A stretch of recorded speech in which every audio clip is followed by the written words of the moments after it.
जय राधा माधव कुंज बिहारी।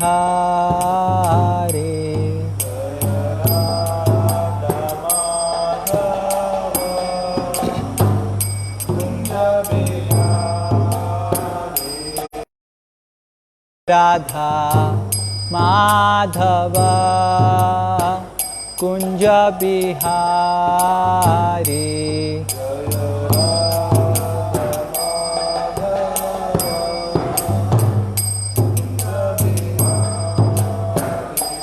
जय गोपी जन वल्लभ गिरिवरधारी।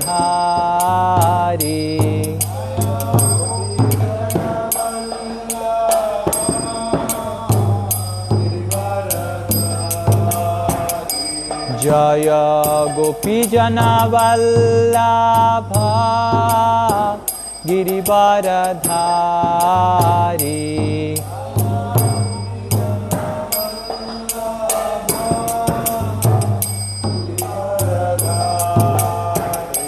जय यशोदनंदन व्रज जनरंजन।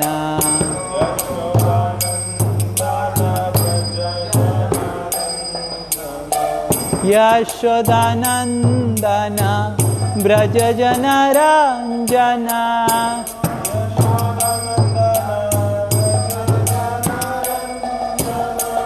यमुना तीरावनचारी।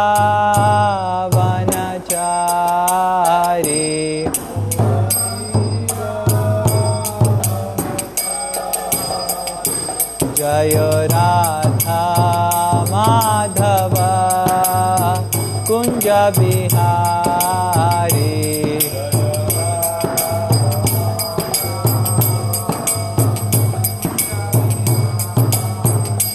जय गोपी जन वल्लभ गिरिवरधारी।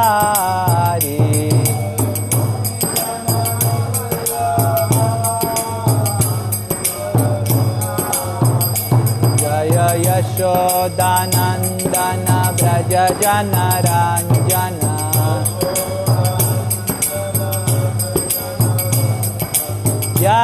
यशोदानंदन व्रज जनरंजन।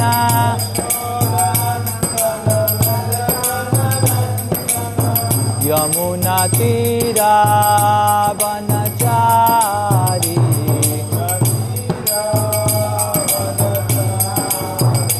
जय राधा माधव कुंज बिहारी।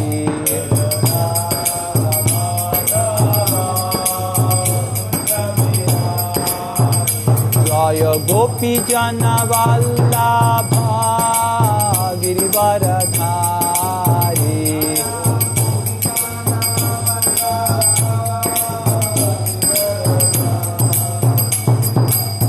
यशोदानंदन व्रज जनरंजन।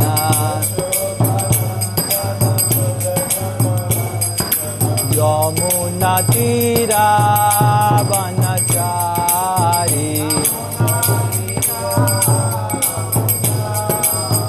यमुना तीरावनचारी।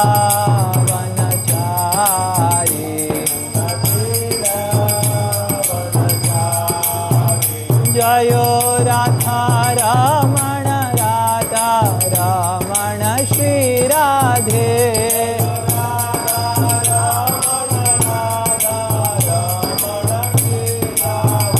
जय जय प्रभुपाद प्रभुपाद प्रभुपाद। जय प्रभुपाद।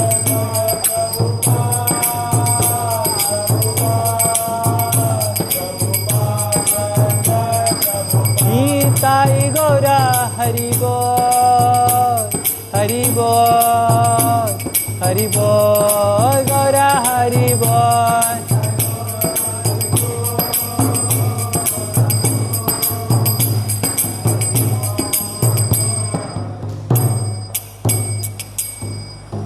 ताई गौर प्रेमानंदे।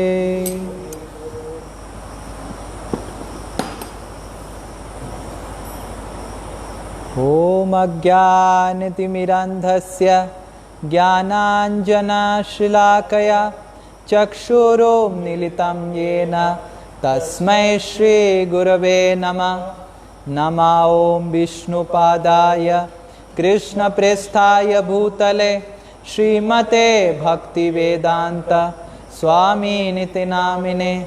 नमस्ते सारस्वते देवे गौरवाणी प्रचारिणे निर्विशेष शून्यवादी पाश्चात्य देशतारिणे। हे कृष्णा करुणा सिंधु दीनबंधु जगतपते गोपेशा गोपिका कांत राधा कांत नमस्तुते। तप्त कांचना गौरांगी राधे वृंदावनेश्वरी वृषभानुसुते देवी प्रणमामि हरिप्रिये। जय श्री कृष्ण चैतन्य प्रभु नित्यानंद श्री अद्वैत गदाधर श्रीवासादि गौर भक्त वृंद। हरे कृष्णा कृष्णा कृष्णा हरे हरे, हरे राम राम राम हरे हरे। मूकं करोति वाचालं पंगुं लंघायते गिरिं यत्कृपातमहं वन्दे श्रीगुरु दीनतारिणं श्रीपरमानन्दमाधवं श्रीचैतन्यमीश्वरम्।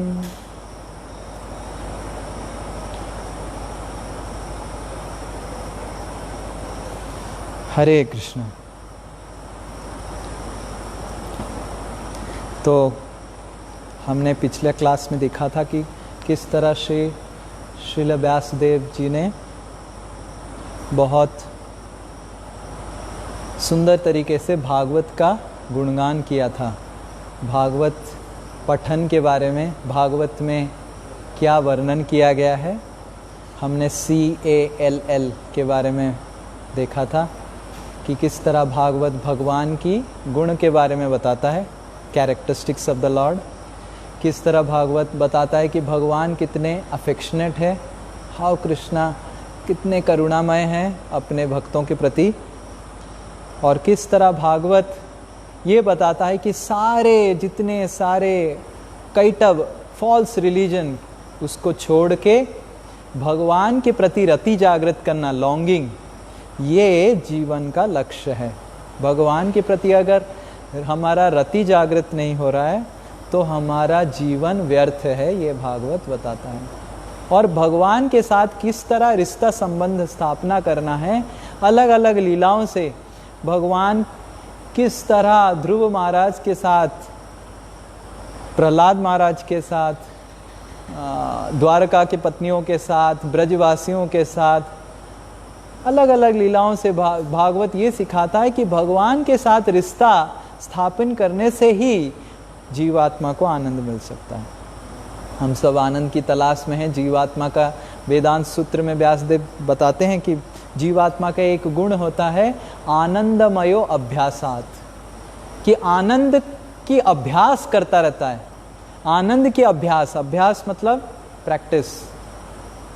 A for Apple, B for boy, तो अभ्यास मतलब प्रैक्टिस। तो जीवात्मा हर वक्त प्रैक्टिस करता रहता है कि किस तरह मेरे को आनंद मिलेगा, पर उसको आनंद मिलता नहीं है। हर वक्त उसको फ्रस्ट्रेशन मिलता है, हम होंगे कामयाब, इस तरह हमने देखा था। और माया देवी, जो जीवात्मा आनंद की तलाश माया से, इस भौतिक जीवन से, भौतिक आनंद से प्राप्त करने का कोशिश करते हैं, तो माया देवी उनका सारा आशाओं को खंडन कर देती है, चूरमार कर देती है, ये बताने के लिए, ये दर्शाने के लिए कि कोई भी जीवात्मा आज तक ये कभी ना हुआ है, ना होगा, ना होने वाला है। Never it has happened in the past, never it will happen in the present, neither it will happen in the future, that someone will be successfully happy in this material world. This is not happened. तो आनंदमयो अभ्यासात। तो आज हम देखेंगे, ये सब वर्णन करने के बाद सूत गोस्वामी को सौनक आदि ऋषि पूछते हैं कि बहुत अच्छा भागवत का बहुत सुंदर आपने उल्लेख किया, भागवत के बारे में बताया, भागवत का गुणगान किया, पर हमने सुना कि भागवत तो सुखदेव गोस्वामी ने व्यासदेव से पढ़ाई किया। पर सौनक आदि ऋषि यही पूछते हैं, देखिए आप 7वें अध्याय का, प्रथम स्कंद 7वें अध्याय का 9वें श्लोक को खोलिए, 9th श्लोका।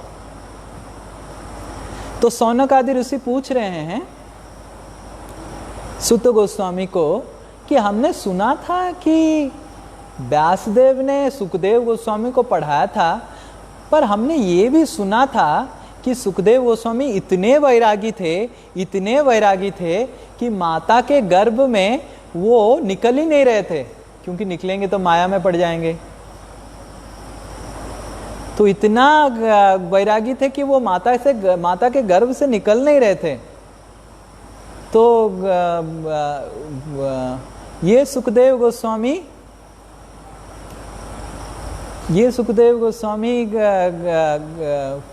हरे कृष्ण, सामने बैठ जाइए। ये सामने बैठेंगे तो अच्छा रहेगा, पीछे क्यों बैठ रहे हैं? तो ये सुखदेव गोस्वामी के बारे में सब जानते हैं सारे ऋषि लोग, क्योंकि सुखदेव महाऋषि थे, सारे ऋषि मुनि के महाजन थे।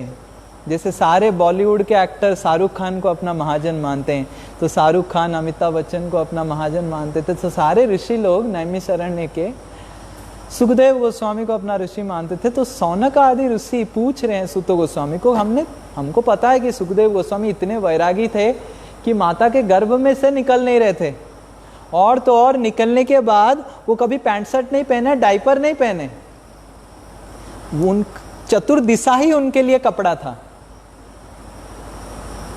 तो वो इतने वैरागी व्यक्ति और भिक्षा मांगने कभी नहीं जाते थे।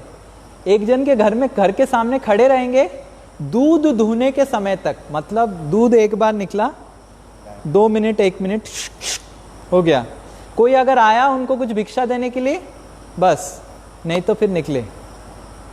इतने बड़े वैरागी पुरुष इतना समय एक जगह बैठ के व्यासदेव से क्यों भला इतना पढ़ेंगे भागवत? तो वो पूछ रहे हैं सौनक आदि ऋषि। सौनक उवाच स वै निवृत्ति निरतः, हर वक्त निवृत्त में, निरतः, रता मतलब रत रहना, निरत मतलब निवृत्त रूप रहना, मतलब प्रिसाइजली, बहुत अच्छे से वो रत थे निवृत्ति में। निवृत्ति मतलब इस दुनिया से पूरा निवृत्त थे वो सुखदेव गोस्वामी। सर्वत्रोपेक्षको मुनि, सारे चीजों से सुखदेव गोस्वामी विरक्त थे। कश्यवा भ्रतिम एताम आत्मा राम समभ्यसात, अभ्यासात मतलब अभ्यास किया, सम अभ्यासात मतलब सम्यक रूपेण अभ्यास करना। तो ये जो आत्मा राम मतलब उनको किसी से आनंद की प्राप्ति नहीं था। ये आत्मा राम सुखदेव गोस्वामी क्यों भला इतना कष्ट करके भागवत पढ़े? वो तो ऑलरेडी लिबरेटेड थे, वो ऑलरेडी मुक्त पुरुष थे, वो ऑलरेडी इतने मुक्त थे कि अपने से ही आनंद उपभोग करते थे, उनको आनंद की तलाश नहीं था। जैसे आत्मा राम, हम सब क्या है, रसगुल्ला राम है, पनीर टिक्का राम है, पिज्जा राम है, पास्ता राम है, पर सुखदेव गोस्वामी आत्मा राम है। हम सब रसगुल्ला खाने से ही हमको आराम मिलता, हाँ क्या खिलाया प्रभु, आज के आम्ही खूब सुंदर खेये निलो। हम रसगुल्ला, गुलाब जामुन ये सब खाने से ही हमको आनंद मिलता है, पर सुखदेव गोस्वामी ऐसे नहीं थे। सुखदेव गोस्वामी आत्मा राम थे। सुखदेव गोस्वामी सारे आनंद से निवृत्त थे, फिर भी उन्होंने इतना कष्ट करके भागवत क्यों पढ़ा, हमको ये समझना है। तो उसके उत्तर में सूत गोस्वामी एक श्लोक बताते हैं। ये श्लोक भागवत का एक बहुत ही महत्वपूर्ण श्लोक है, जिसको अलग अलग आचार्यों ने बहुत तरीके के टिप्पणी लिखे हैं, और इस श्लोक का, केवल इस श्लोक का 61 एक्सप्लेनेशन है। Only this sloka has 61 explanations. Only one sloka. बाकी भागवत के श्लोक का तो अलग 18,000 श्लोक है। और ऐसे कहा जाता है कि ये जो भागवत है भगवान से अभिन्न है, और जिस तरह भगवान अनंत है, भागवत की श्लोकों का अर्थ भी अनंत है। और ये आत्माराम श्लोक जो अब हम उच्चारण करेंगे, 7वें अध्याय का 10 नंबर श्लोक, इस श्लोक से ये हम देख सकते हैं कि किस तरह भागवत भगवान से अभिन्न है। कृष्ण तुल्य भागवत, सब दोहराइए, कृष्ण तुल्य भागवत विभु सर्वाश्रय प्रति श्लोके प्रति अक्षरे नाना अर्थ कय। कृष्ण तुल्य भागवत, कृष्ण तुल्य, तुल्य मतलब समान, कृष्ण के समान ये भागवत है। कृष्ण तुल्य भागवत विभु सर्वाश्रय, जैसे कृष्ण ही विभु हैं, सर्व सारे चीज़ों का आश्रय है भगवान और अनंत है, उसी तरह भागवत भी अनंत है और भागवत का हर श्लोक का अर्थ भी अनंत है। प्रति श्लोके, हर श्लोक का अर्थ अनंत है, और तो और प्रति अक्षर, भागवत का हर अक्षर का अर्थ अनंत है। नाना अर्थ को है, अलग अलग अर्थ समझते हैं। तो ये आत्माराम श्लोक बता के सूत गोस्वामी बहुत सुंदर एक चीज बता रहे हैं, जो आज हम कक्षा में सुनेंगे, जानेंगे इसके बारे में। क्या सुखदेव गोस्वामी उत्तर देते हैं कि क्यों, क्या सूत गोस्वामी उत्तर देते हैं कि क्यों सुखदेव गोस्वामी जो इतने बड़े वैरागी थे भागवत का अध्ययन कर रहे हैं। तो आप सब मेरे पीछे पीछे दोहराइए। आत्मारामश्च मुनयो निग्रंथा अप्युरुक्रमे कुर्वन्ति अहेतु किं भक्तिं इत्थं भूता गुणो हरि। आत्मारामश्च मुनयो निर्ग्रंथा अप्युरुक्रमे कुर्वन्ति अहेतु किं भक्तिं इत्थं भूतो गुणो हरि। ओम नमो भगवते वासुदेवाय। ओम नमो भगवते वासुदेवाय। ओम नमो भगवते वासुदेवाय। ओम नमो भगवते वासुदेवाय। ओम नमो भगवते वासुदेवाय। ओम नमो भगवते वासुदेवाय। आत्मारामश्च मुनयो निग्रंथा अप्युरुक्रमे कुर्वन्त्यहेतु किं भक्तिं इत्थं भूत गुणो हरि। तो ये श्लोक का अर्थ समझने से पहले हम एक कहानी, बहुत सुंदर सा कहानी है। ये श्लोक का अर्थ हम स्वयं चैतन्य महाप्रभु जिस तरह ये श्लोक का अर्थ बताते हैं उसी को हम चर्चा करेंगे। भागवत का श्लोक का चर्चा करना और इस तरह इतना महत्वपूर्ण श्लोक का चर्चा करना हमारे लिए हम कैसे कर सकते हैं, हम बद्ध जीव हैं। पर चैतन्य महाप्रभु जिस तरह इस श्लोक का अर्थ समझाए हैं उसी तरह हम इसको समझने का कोशिश करेंगे। तो जब श्री चैतन्य महाप्रभु संन्यास लिए, संन्यास लेने के बाद चैतन्य महाप्रभु ने निर्णय किया वृंदावन में जाके वास करने का। तो जब वृंदावन में जाके वास करने का निर्णय लिया, चैतन्य महाप्रभु की माता सची देवी चैतन्य महाप्रभु को बताए कि आप अगर वृंदावन जाएंगे बहुत दूर हो जाएगा। और उस समय तो व्हाट्सएप, फेसबुक, इंस्टाग्राम अपडेट सब नहीं रहता था कि इंस्टाग्राम में देख लेंगे कि मेरा बेटा क्या कर रहा है, खा रहा है, पी रहा है, क्या आज उसको भिक्षा मिला कि नहीं मिला। सो सची माता बताए कि आप वृंदावन जाएंगे तो बहुत मुश्किल होगा, तो आप पुरी जाइए। हालांकि हर धाम अभिन्न है, वृंदावन धाम और नीलाचल पुरी धाम, पुरुषोत्तम क्षेत्र पुरी धाम नीलाचल धाम से अभिन्न है। आप पुरी धाम में जाके अपना वास स्थान बनाइए पुरी धाम में, पुरी धाम को। उससे क्या होगा, हर साल कोई ना कोई तो पुरी जाता ही है।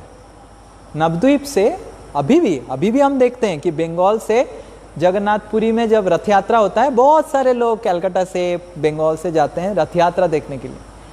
तो सच्ची देवी बोली कि कोई ना कोई तो जाएगा ही जाएगा रथ यात्रा में, तो रथ यात्रा में जाने के बाद जब वापस आएगा मैं आपके बारे में समाचार प्राप्त कर सकता हूँ, तो इसीलिए आप जाके नीलाचलपुरी में वास कीजिए। तो नीलाचलपुरी में वास करने का आदेश सुन के चैतन्य महाप्रभु वृंदावन से नहीं जाके ये निर्णय किया कि मैं पुरी जाऊंगा। तो चल के, उस समय तो ऐसे नहीं कि फ्लाइट टिकट बुक कर दिया कि किसी को बता दिया, तो चल के चैतन्य महाप्रभु, नित्यानंद प्रभु, गदाधर पंडित, ये सब चल के कीर्तन करते करते पहुंचे।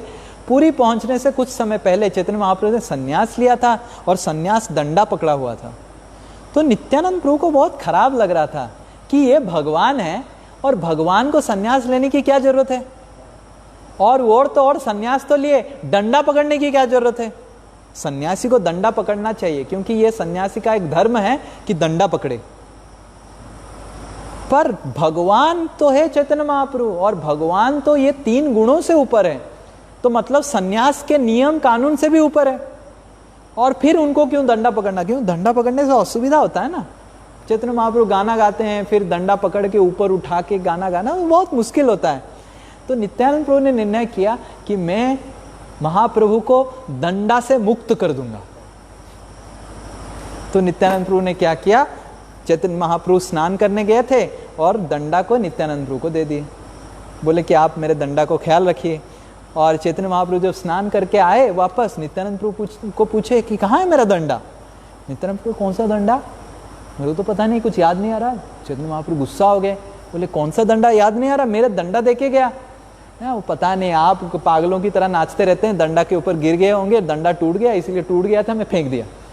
चैतन्य महाप्रभु इतना गुस्सा हो गया, मेरा दंडा तुमने तोड़ दिया, सन्यासी मैं हूं, सन्यासी का दंडा तोड़ दिया, इतना मेरे को तुमने किस तरह, मैं सन्यासी अच्छे से नियम कानून पालन करना चाहता हूं।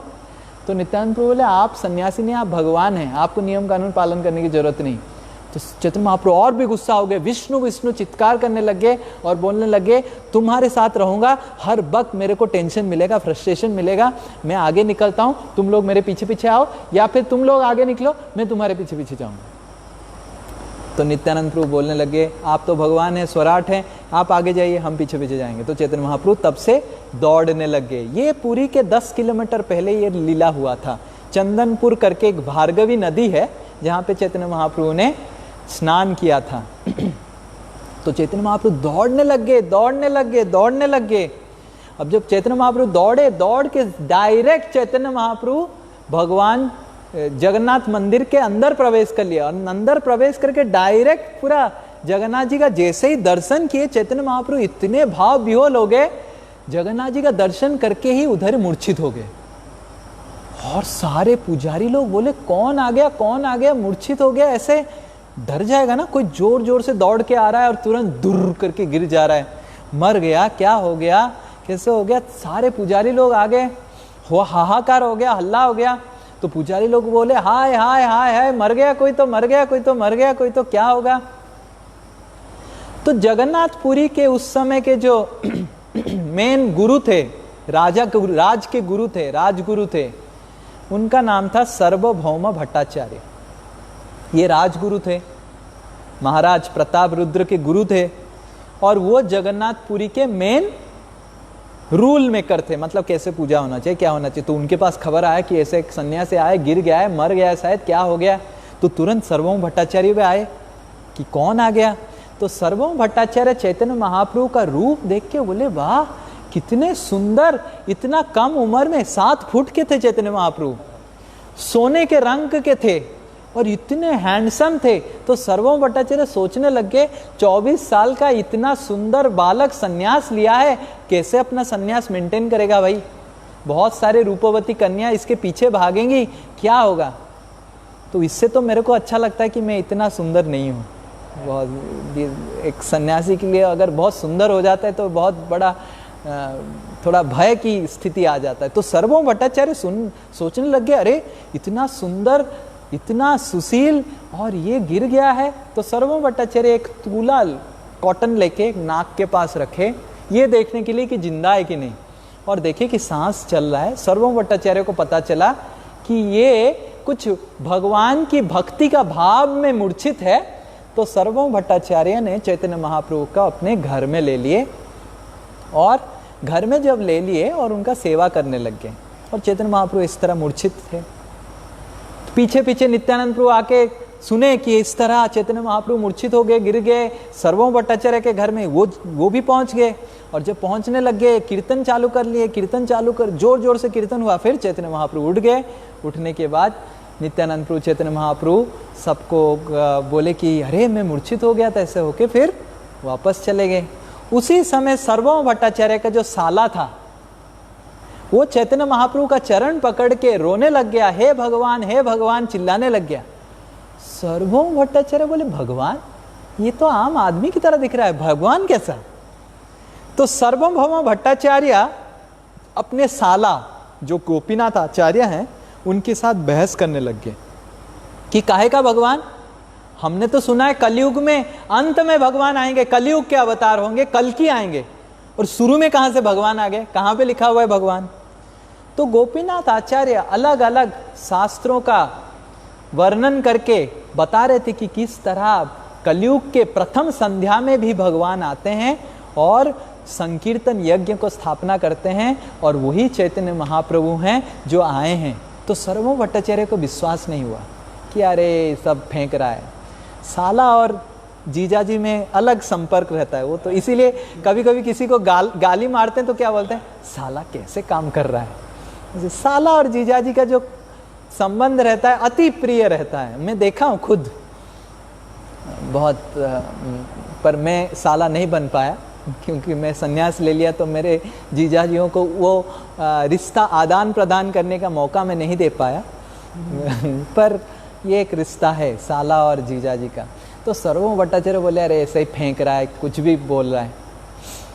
पर सर्वभौम भट्टाचार्य बोले ये सन्यासी इतना सुंदर है, सुशील है, रूपवान है, गुणवान है, इतना आयु उसका कम है, 24 साल है, इतना सुंदर दिख रहा है, सन्यास ले लिया है, मेरे को बहुत डर है, ये तो फंसने वाला है आगे जाके। मैं उसको वेदांत सिखाऊंगा जिससे उसका मन और जो बुद्धि है पूरा स्टेडी रहेगा, स्थिर रहेगा, ताकि वो जीवन भर अपना सन्यास को मेंटेन कर पाए। तो गोपीनाथ आचार्य पेट पकड़ के हंसने लग गए कि तुम भगवान को सिखाएगा वेदांत? ना, हाँ मैं सिखाऊंगा। तो नेक्स्ट दिन चैतन्य महाप्रभु जगन्नाथ जी का जब दर्शन करने आए तो सर्वभौम भट्टाचार्य आ गए। सन्यासी हैं और सर्वभौम भट्टाचार्य गृहस्थ हैं, तो दंडवत मारते हैं। उस समय क्या ऐसा था कि गृहस्थ को, सर्वभौम भट्टाचार्य वृद्ध थे, चैतन्य महाप्रभु जवान थे, सर्वभौम भट्टाचार्य का 50, 55, 60 होगा इस तरह का उम्र, और चैतन्य महाप्रभु 24 साल के होंगे, फिर भी दंडवत मारे। देखिए ये वैदिक सभ्यता है, सन्यासियों को सम्मान करना चाहिए, दंडवत मारना चाहिए। कभी भी देखते हैं हम ऐसे शास्त्र में बताते हैं कि सन्यासियों को अगर दंडवत नहीं मारते हैं तो भूखा रहना चाहिए, पूरा दिन भूखा रहना चाहिए। तो सर्वभौम भट्टाचार्य दंडवत मारे और हाथ जोड़ के बताए कि आप इतने सुंदर हैं, गुणवान हैं, पर मेरे को बहुत भय लग रहा है कि आप इतने रूपवान हैं, इतना सुंदर है आपका शरीर, आप कैसे जीवन भर सन्यास मेंटेन करेंगे? बहुत सारे लड़कियां लोग आपके रूप के पीछे भाग भी सकते हैं, आपका मन कैसे स्थिर रहेगा? मैं आपको वेदांत सिखाने का कोशिश करूंगा, मैं वेदांत बहुत अच्छे तरीके से मैं सिखाऊं। और सर्वभौम भट्टाचार्य बहुत बड़े प्रकांड विद्वान थे। सर्वभौम भट्टाचार्य के वजह से ही नवद्वीप पूरा समग्र विश्व में विद्या का स्थली बन गया था। सर्वभौम भट्टाचार्य इतने विद्वान थे। एक उदाहरण स्वरूप ये बताना चाहता हूं कि नवद्वीप में सारे विद्या का प्रशिक्षण होता था। Navadvip was the seat of learning and training for all types of education. But केवल एक ही चीज था, लॉजिक, न्याय, जो नवद्वीप में सीखने नहीं मिलता था, जो मिथिला में बहुत श्रेष्ठ मिलता था। और मिथिला के एक जन थे जो न्याय में बहुत प्रवीण थे, पर वो किताब नहीं छापते थे। तो उस किताब नहीं छापेंगे तो पढ़ेंगे नहीं तो न्याय में प्रवीण नहीं बन सकते थे, और जो भी उनका क्लास लेने जाते थे वो नोट्स लेने नहीं देते थे, रिकॉर्डिंग करने नहीं देते थे। तो इसीलिए नवदीप सारे विद्या में प्रवीण थे, नवदीप के जो लोग, पर लॉजिक न्याय में मिथिला श्रेष्ठ था। और सर्वभौम भट्टाचार्य उस समय नवदीप में थे, और नवदीप में सर्वभौम भट्टाचार्य सारे नवदीप वासियों को बोले कि मैं मिथिला जाऊंगा, न्याय सीखूंगा और आके सब कुछ लिख लूंगा। सर्वभौम भट्टाचार्य के इतना मेमोरी शार्प था, वो मिथिला गए, उस व्यक्ति के अंडर में न्याय पढ़े, पूरा सब कुछ छापने तो नहीं दिया वो व्यक्ति, सब कुछ दिमाग में छाप लिए, वापस आके नवदीप सब लिख लिए, और तब नवदीप न्याय में भी श्रेष्ठ हो गया। और ये बात सुन के प्रताप रुद्र पुरी के महाराज जब ये सुने तो सर्वभौम भट्टाचार्य को अपना स्पिरिचुअल एडवाइजर बना दिए। उस समय प्रताप रुद्र महाराज इतने प्रतापी थे, उस समय पुरी से मद्रास तक और बंगाल तक पूरा रूल होता था। From Bengal border till Madras border Puri king Gajapati Raj Pratap Rudra was ruling, and under him Sarvabhauma Bhattacharya was his spiritual advisor। सोचिए क्या बड़ा पोस्ट सर्वभौम भट्टाचार्य का।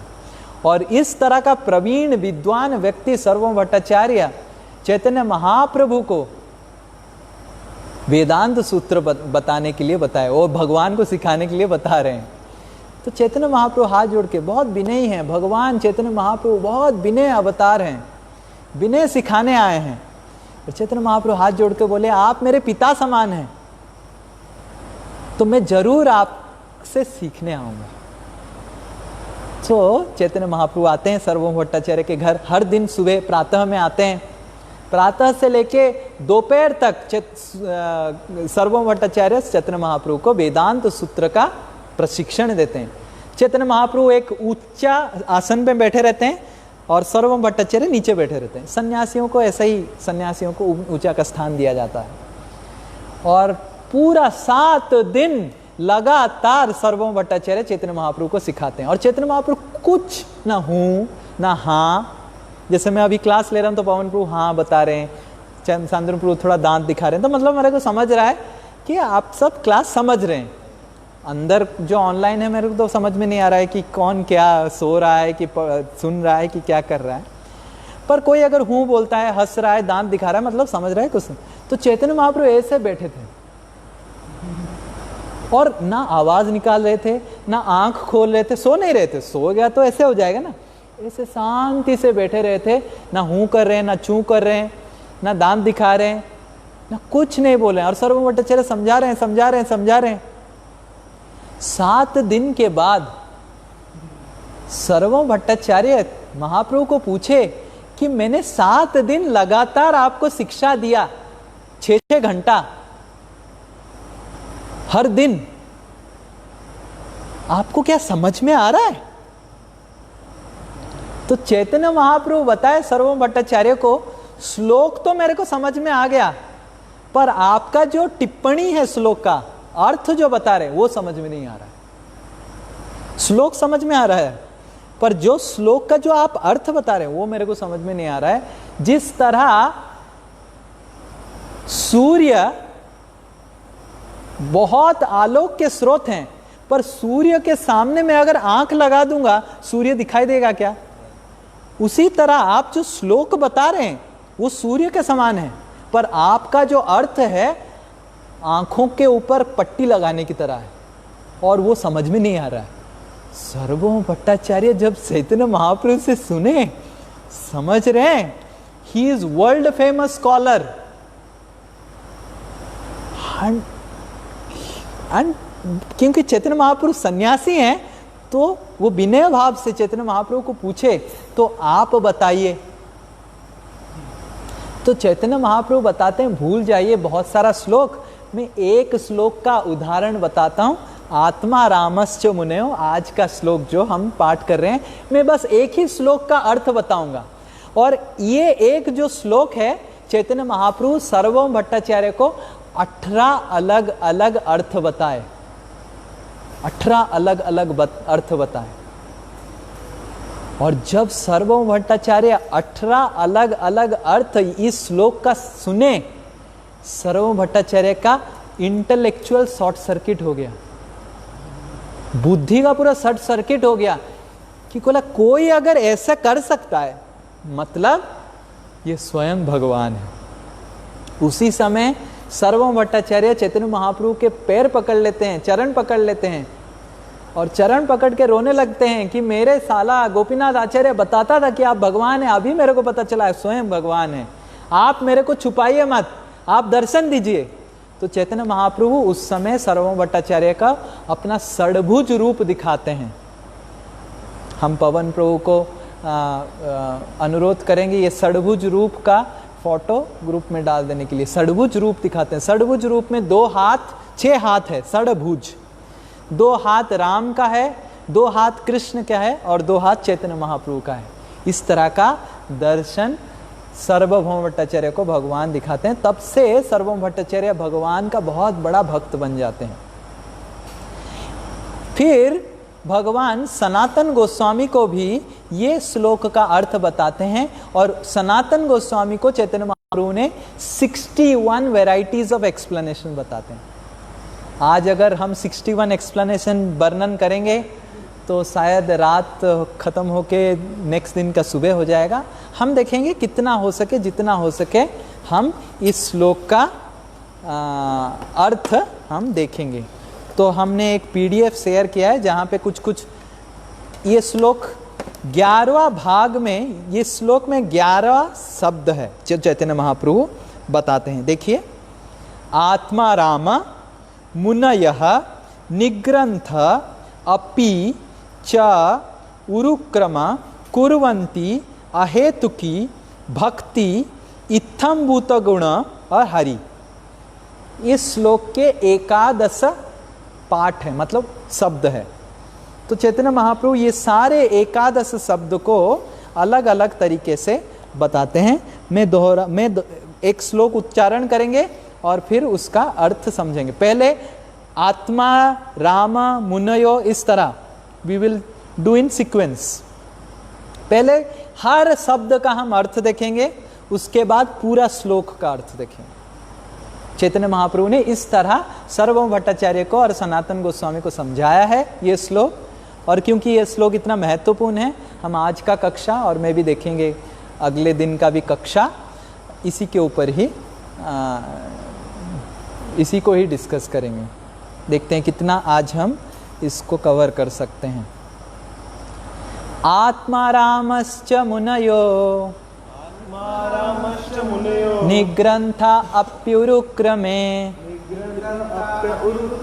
कुर्वन्ति अहेतु किं भक्तिं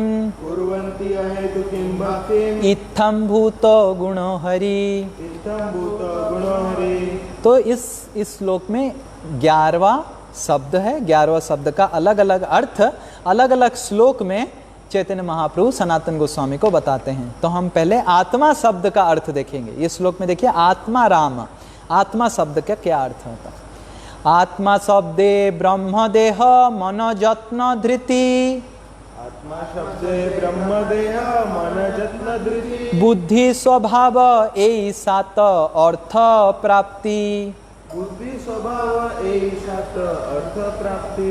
The 7 different meanings of the word आत्मा are, आत्मा शब्द का 7 अलग अलग मीनिंग है। पहला है ब्रह्म, मतलब एब्सोल्यूट ट्रूथ, भगवान। नेक्स्ट है देह, मतलब शरीर।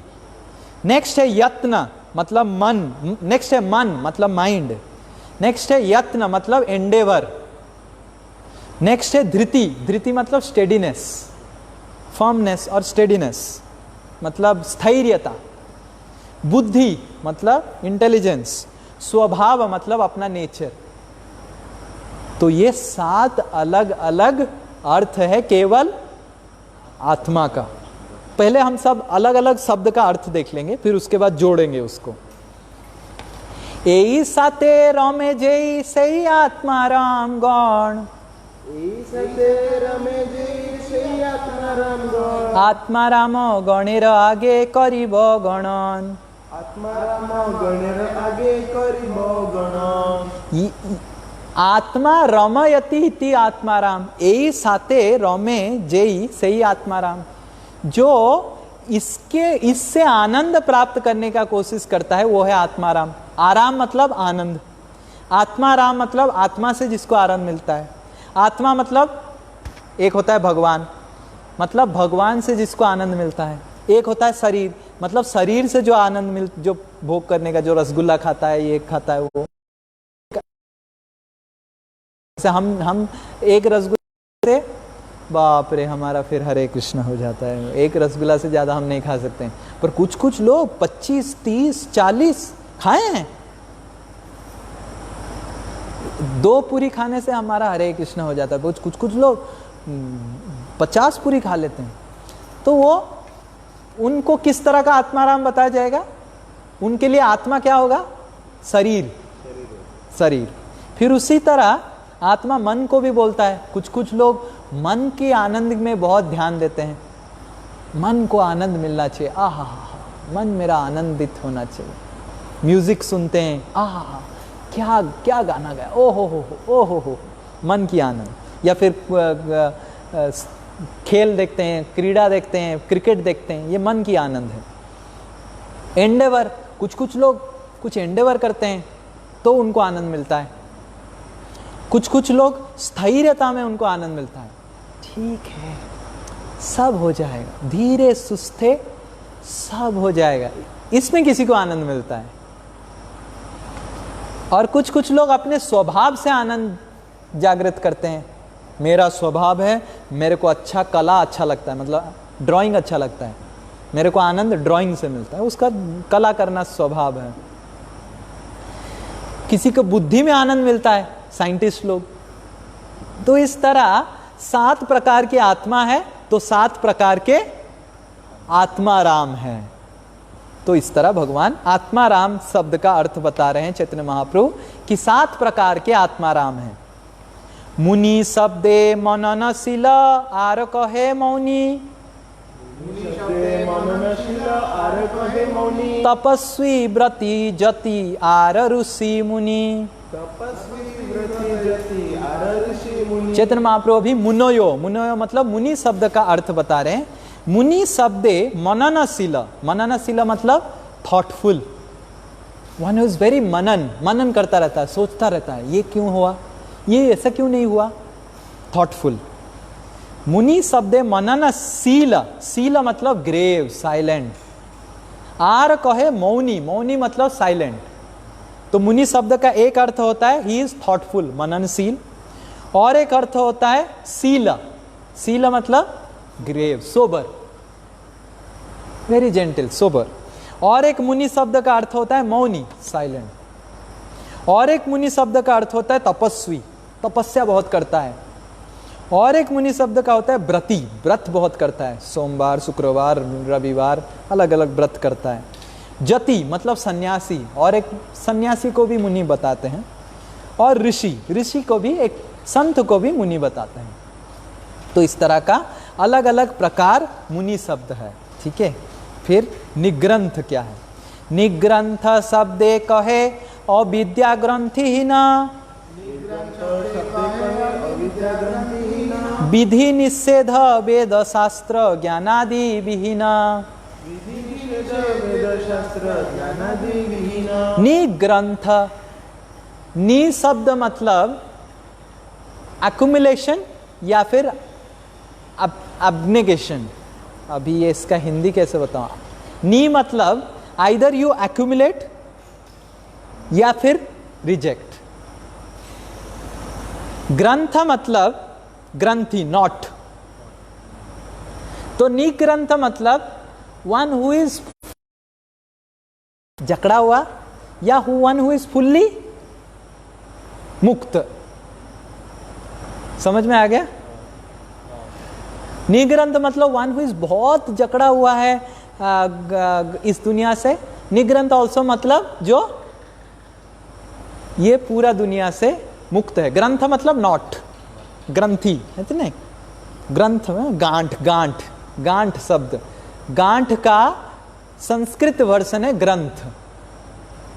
ग्रंथ नहीं, वो जो भागवत ग्रंथ नहीं, ग्रंथी, ग्रंथ, तो निर्ग्रंथ, निर मतलब he is completely devoid of all ग्रंथ। विधि निषेध वेद ज्ञान, वो सारे जितने सारे नियम कानून हैं उससे भी मुक्त है। या फिर वो शास्त्र ज्ञान, शास्त्र के हिसाब से जैसे चलना चाहिए, मतलब basically either he is a fully mad man या फिर ही इज ए बिग महापुरुष। समझ में आ रहा है? Either he is a big mad man, कौन नियम कानून फॉलो नहीं करता है? आइदर ही इज ए सन्यासी और he is a mad man. जैसे हमारे एक महाराज जी हैं, सुखदेव महाराज, इस्कॉन में, तो ट्रेन में जा रहे थे और टिकट नहीं काटे थे क्योंकि पैसा नहीं था। उस समय इस्कॉन में बहुत कमी था, अभी तो इस्कॉन में है कि टिकट हम काट पा रहे हैं। उस समय महाराज जी के पास बहुत पैसा कम था, कुरुक्षेत्र मंदिर के अध्यक्ष थे और बिल्कुल पैसा वैसा कुछ नहीं था। तो महाराज ट्रेन में उठ गए और जब ट्रेन में उठ गए टीटी आया, तो महाराज जी टिकट, तो महाराज जी बताए सन्यासी से टिकट मांगेगा अगले जन्म में कुत्ता बनेगा। तो टीटी पूरा डर गया, बाप रे, महाराज जी नहीं नहीं कुत्ता नहीं बनना है, मनुष्य ही बनना है, तो छोड़ दिया। तो ये महाराज जी का अलग टेक्निक था, आप अप्लाई मत कीजिए, मैं तो टिकट काटता हूँ। तो कौन टिकट नहीं काटता है? एक तो कोई महाराज जी की तरह होगा या फिर पागल, पागल कभी टिकट काटता है, वो घुस जाता है। टीटी पागल को कभी टिकट नहीं मांगता है कि नहीं? वो खुद पागल हो जाएगा टिकट मांगेगा तो इसी तरह निग्रंथ मतलब आइदर वो पूरा महाभागवत है, ये सारे वेद शास्त्र जो भी विधि विधान है सबसे निग्रंथ है, या फिर पागल है। Grantha also means wealth, grantha also means buddhi, intelligence. तो निग्रंथ मतलब one who is very very intelligent और one who is fully mad.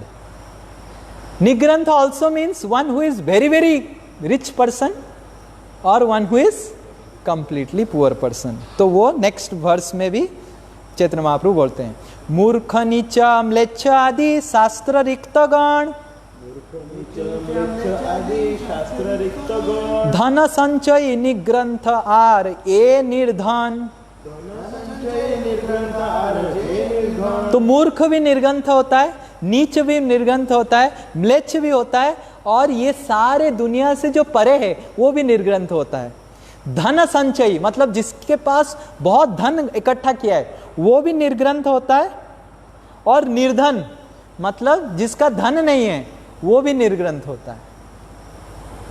तो निर्ग्रंथ मतलब ग्रंथ, ग्रंथ मतलब धन, पैसा। निर्ग्रंथ मतलब जिसके पास बहुत पैसा है या फिर पॉपर है, फटीचर है, जिसके पास बहुत बुद्धि है या फिर पागल है, जो महाभागवत है या फिर म्लेच्छ है। ठीक है, उरुक, ये सब अलग अलग शब्द अर्थ। अब जब उसको मिलाएंगे ना, बाप रे, आप देखेंगे कि क्या है भागवत। अभी तो हम अलग अलग अर्थ कर रहे हैं, नेक्स्ट क्लास में इस सबको मिलाएंगे हम। मतलब शरीर ले लेंगे, आत्मा का अर्थ शरीर ले लेंगे, और निग्रंथ धन संचय ले लेंगे। मतलब समझ रहे, परमुटेशन कॉम्बिनेशन। तो किस तरह कितना अर्थ निकलेगा एक श्लोक का, समझिए। तो ये हम नेक्स्ट में देखेंगे, आज तो नहीं हो पाएगा, समय हो गया है। आज हर शब्द का अर्थ देख लेते हैं। उरुक्रम शब्द कहे बड़ जार क्रम, क्रम शब्दे कहे ए पाद विक्षेपण। उरुक्रम का मतलब होता है, क्रम मतलब स्टेप, उरु मतलब बड़ा, उरुक्रम मतलब जिसका स्टेप बहुत बड़ा है। किसका स्टेप बहुत बड़ा है? सबसे बड़ा है वामन देव। वामन देव का स्टेप इतना बड़ा था, एक पेड़ स्टेप से ही वो पूरा स्वर्ग लोक तक, ब्रह्मा लोक तक पूरा नाप दिए थे एक स्टेप से। तो मतलब भगवान। क्रम मतलब ऑल्सो कि सिस्टमैटिक, क्रम से बताए। और उरुक्रम मतलब सबसे सिस्टमैटिक, सबसे ऑर्गेनाइज्ड। कौन है सबसे ऑर्गेनाइज्ड?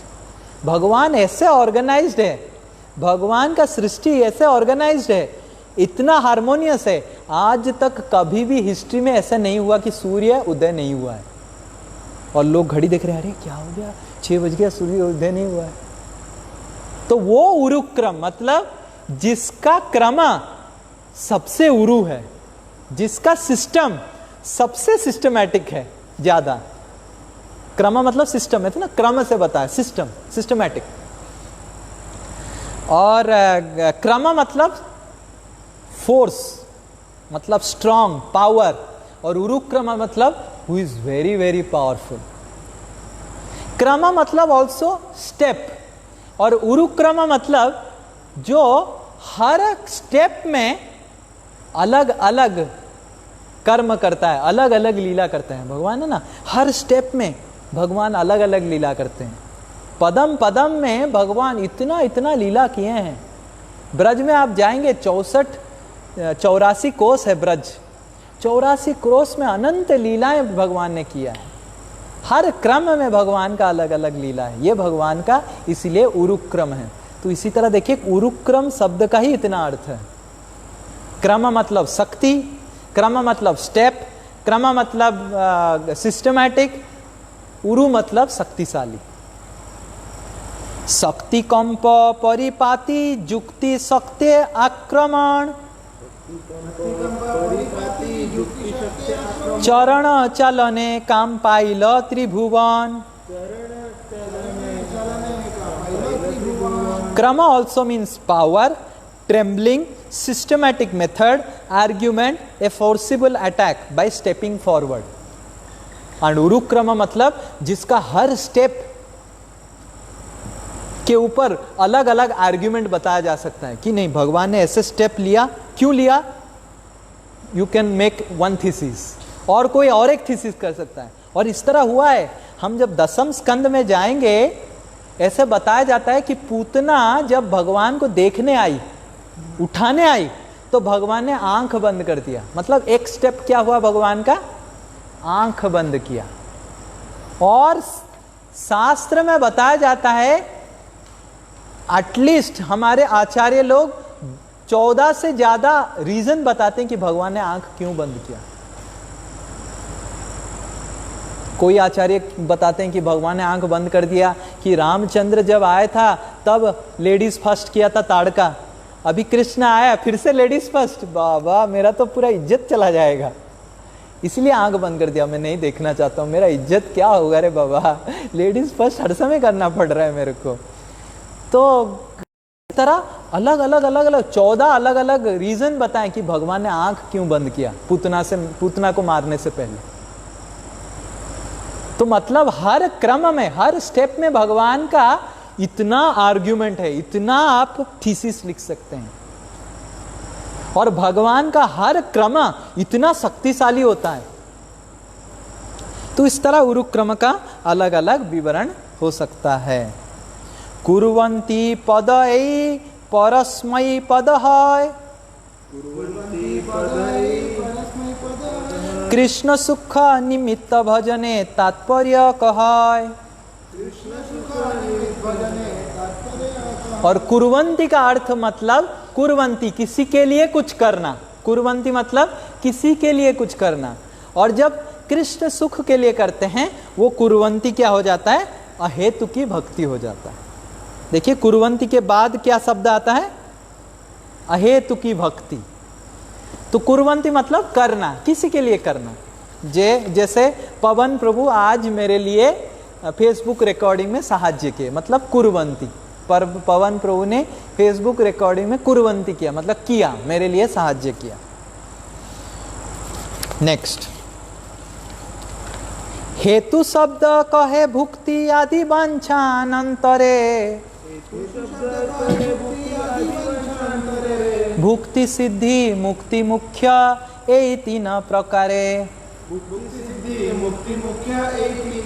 अहेतुकी, नेक्स्ट शब्द क्या है देखिए, कुर्वन्ति के बाद अहेतुकी। अहेतुकी को समझाने के लिए भगवान चैतन्य महाप्रभु पहले बता रहे हेतु क्या है, फिर अहेतु। हेतु मतलब cause, cause of any action. We do something, हम बहुत कुछ करते हैं, पर उसका जो कॉज होता है, चैतन्य महाप्रभु होते हैं 3 कॉज होता है। जो भी इस दुनिया में कर्म हो रहा है, जो कुछ हो रहा है, उसका जो कुछ कर्म हो, जो बैठा हुआ हो, जो कुछ कर रहा है, जो सो रहा है, कुछ भी कर रहा है या नहीं कर रहा है, हर व्यक्ति का 3 कॉज है। आइदर भुक्ति, वो भोग करना चाहता है, या मुक्ति, वो इस दुनिया से मुक्त होना चाहता है, या सिद्धि, कुछ स्किल लाभ करना चाहता है। आइदर ऑफ दिस 3 में वो कैटेगरी में पड़ता है। एनी वर्क और no work, whatever is happening in this world has 3 causes. Siddhi, either there is the cause of trying to enjoy bhukti, या फिर there is a cause to get out of the world, बचा लो, उठा लो, ऐसे लोग बोलते हैं ना, और नहीं हो रहा है, इस दुनिया का कष्ट और सहन नहीं कर पा रहा हूं। या फिर सिद्धि, मेरे को उसको कंट्रोल करना है, मैं पावरफुल बनूंगा, मैं राजा बनूंगा, मैं शक्तिशाली बनूंगा, ये सिद्धि काम है। एक भुक्ति कहे भोगो अनंत प्रकार, सिद्धि अष्टादश मुक्ति पंचविधाकार। भुक्ति जो होता है बहुत प्रकार की होता है। कोई पिज्जा खा के भुक्ति करता है, कोई पास्ता खा के करता है, कोई पानी पूरी खा के करता है, कोई चाउमीन खा के करता है, कोई पूरी सब्जी खा के करता है, कोई सो के करता है, कोई उठ के करता है, कोई किसी को गाली मार के करता है, कोई किसी से गाली सुन के करता है, कोई शादी करके करता है, कोई बिना शादी करके करता है, कोई बिना शादी करके शादी करने का सब कुछ कर लेता है। ऐसे भी होता है ना, खाली नाम के वास्ते वो शादी नहीं किया पर सब कुछ कर रहा है। प्रभुपाद उन सब लोगों को बैचलर डैडी बताते थे। कलकत्ता में बहुत सारे इस तरह हैं, बैचलर डैडी, बैचलर है पर डैडी है।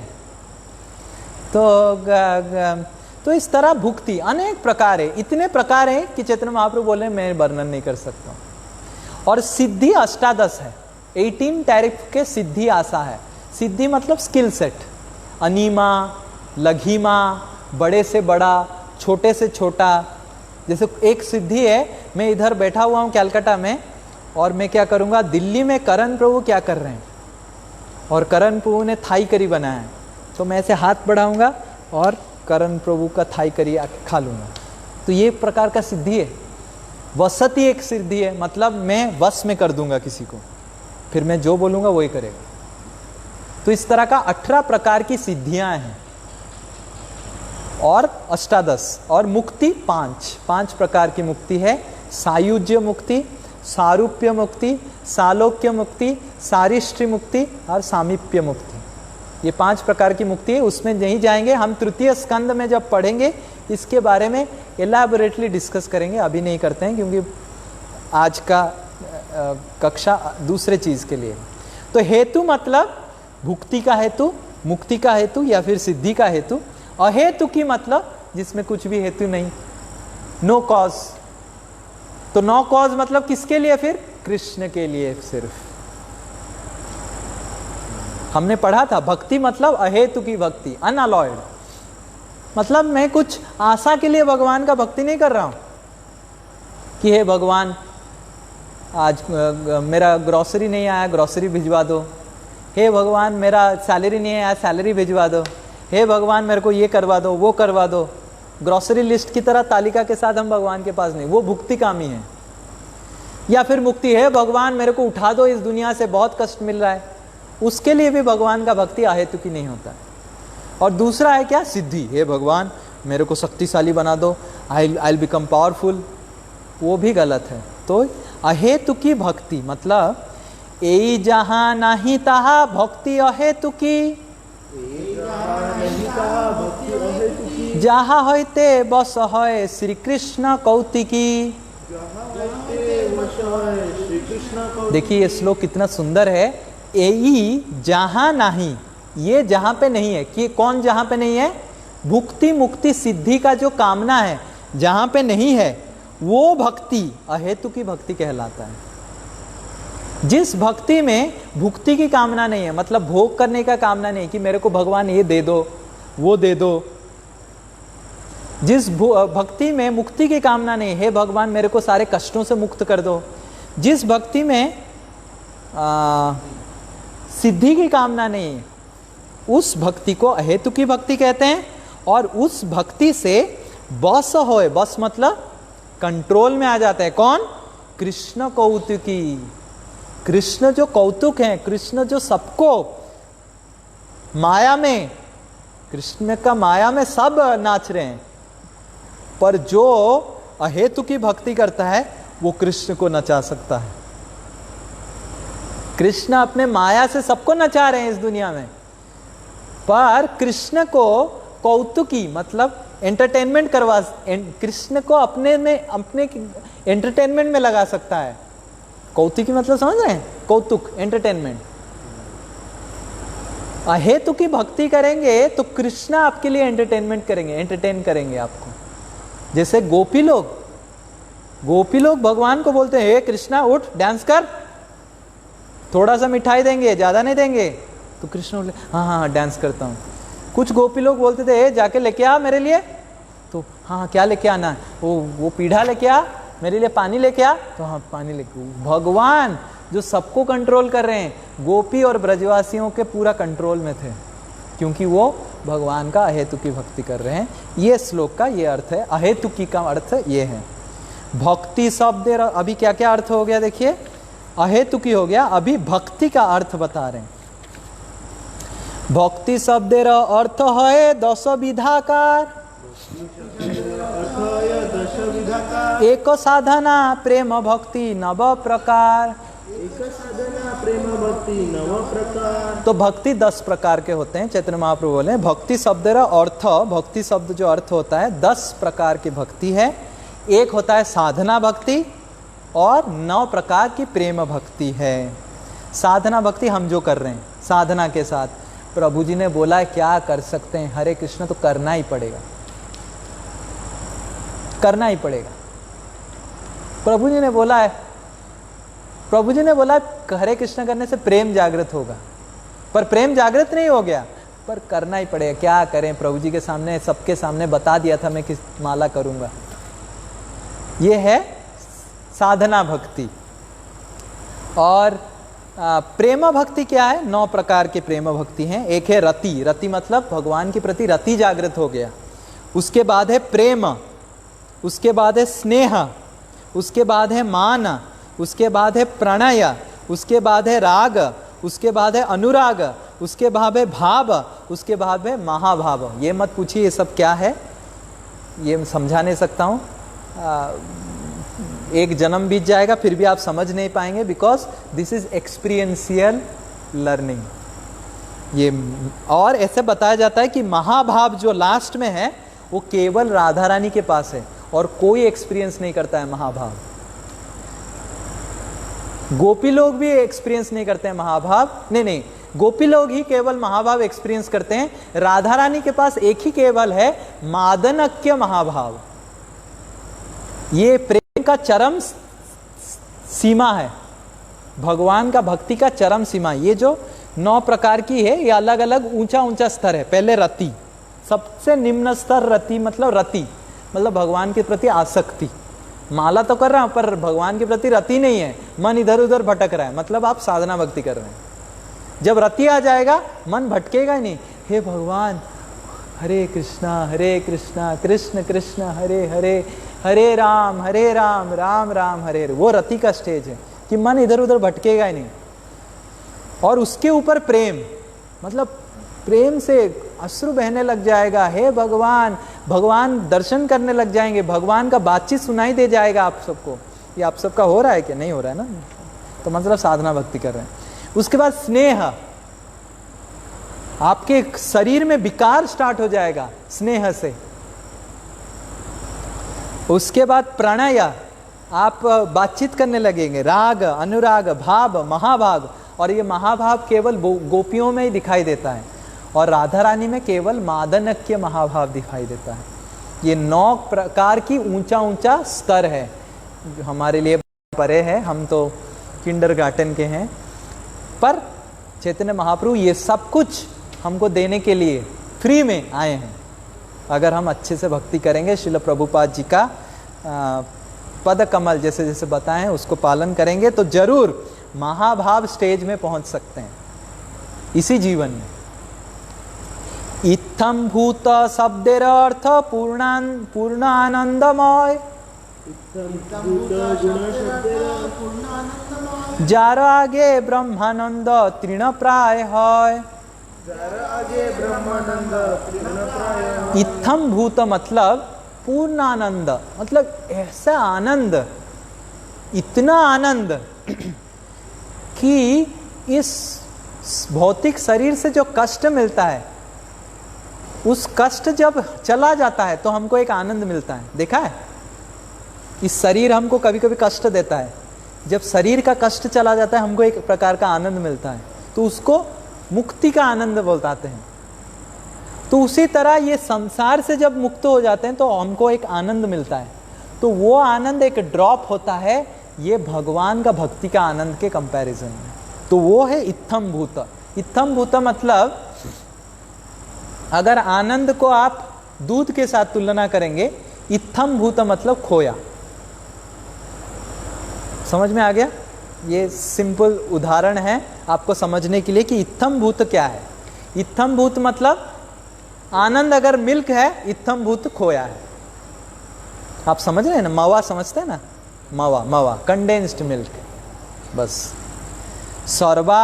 सर्वाकर्षक सर्वालाधक महारसायन, आपनार बले करे सर्व विस्मरण। और कृष्ण ही वो व्यक्ति हैं, सर्व आकर्षक हैं, सबको आनंद ऐसे देते हैं कि सबको विस्मित कर देते हैं अपने शक्ति से। और ये कृष्ण भक्ति का आनंद है। कृष्ण भक्ति जो करता है, इतना आनंद उसको मिलता है कि खोआ जैसे आनंद मिलता है, कंडेंस्ड आनंद मिलता है, वो है इत्थम भूत। भुक्ति मुक्ति सिद्धि सुख छाड़े जार गंधे, अलौकिक शक्ति गुणे कृष्ण कृपाए बंधे।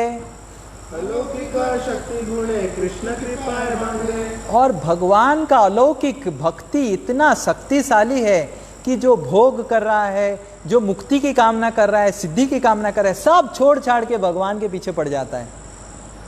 जैसे सुखदेव गोस्वामी पड़ गए, लक्ष्मी जी पड़ गए। आप वृंदावन में जाएंगे, लक्ष्मी जी तपस्या कर रहे हैं, काहे? मेरे को रास लीला में प्रवेश करना है, तपस्या कर रहे हैं लक्ष्मी जी। ब्रह्मा जी पत्थर बन गए वृंदावन में, शिव जी पर्वत बन गए वृंदावन में। सोचिए, तो ये भगवान है।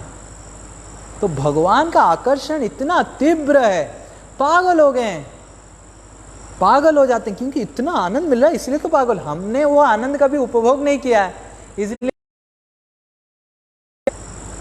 जैसे एक सीआर था, फॉक्स, वो एक दिन अलग अलग जगह घूम रहा था, देखा बहुत सुंदर सुंदर फल झूला हुआ है, ग्रेप्स। वो किया, गया नहीं, तो उसको क्या, तो हम भी ऐसे ही हैं। भगवान का नाम का मिठास हमको प्राप्त नहीं होता है, तो हमको क्या लगता है, कुछ मीठा नहीं, कुछ मीठा नहीं, ये सब बकवास है। प्रभु जी खाली फेंकते रहते हैं, शास्त्र पूरा फेंकता रहता है, कुछ मीठा नहीं। भगवान मीठे नहीं, भगवान का नाम भी मीठा नहीं, भगवान का लीला भी मीठा नहीं। तो ये सीआर जैसा है, हम सब सीआर हैं, खाली वाह वाह वाह वाह करते हैं। भगवान का नाम तो लेते हैं, पर सीआर जैसे करता है ना, वाह वाह हरे कृष्ण हरे कृष्ण। तो सीआर जैसे नाम लेने से आपको आनंद नहीं मिलेगा, आपको खट्टा ही लगेगा।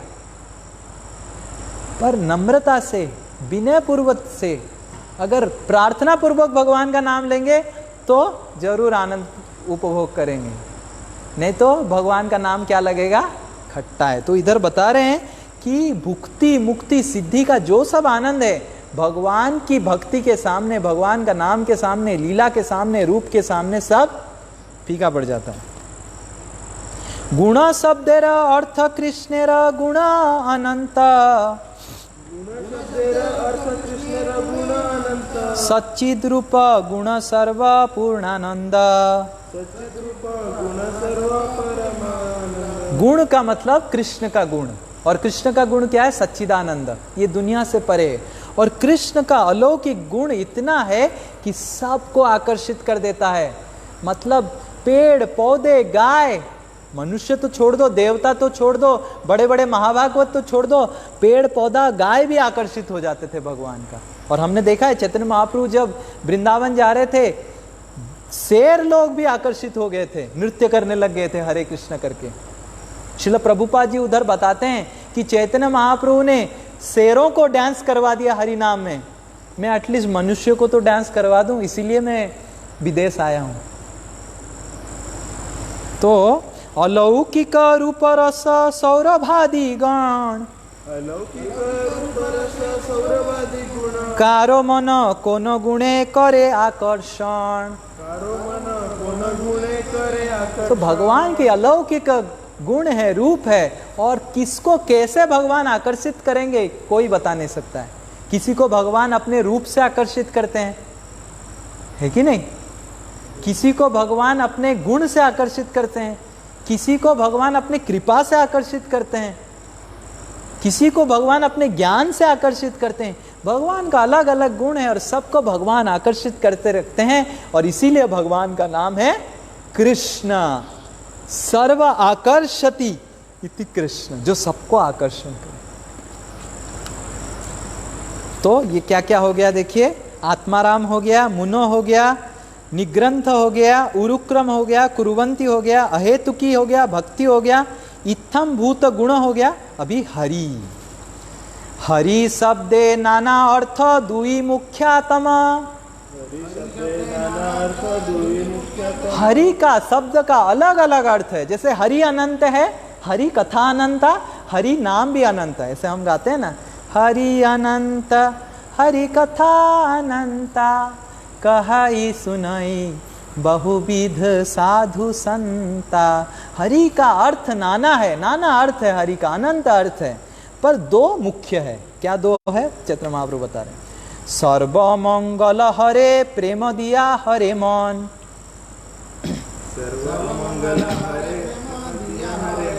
सर्व अमंगल हरे, हरे मतलब हरण करना, हरि मतलब जो हरण करता है। क्या हरण कर लेता है?